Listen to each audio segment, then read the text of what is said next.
Ophelia has been downgraded from a tropical storm to a tropical depression. Yeah, it continues to bring heavy rain, storm surges, and strong winds up and down the East Coast this weekend. Around 100,000 customers have lost power in North Carolina and Virginia. Stefan Dingle reports from Ocean City, Maryland. Tropical storm Ophelia caused severe flooding in the coastal town of Belhaven, North Carolina, Saturday morning. The storm downed trees and knocked out power to tens of thousands of customers, including in Richmond, Virginia. The limb from my neighbor's house had broke from their tree.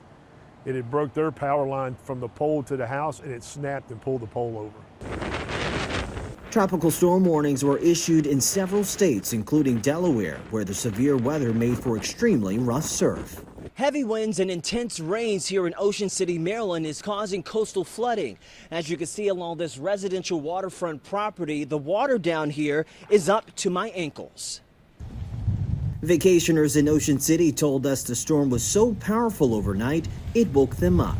The wind was pretty intense. You could hear it coming against the window, and it was raining pretty good. Along New York's South Shore, some residents chose to brave the elements. Just out here enjoying it, and I miss summer.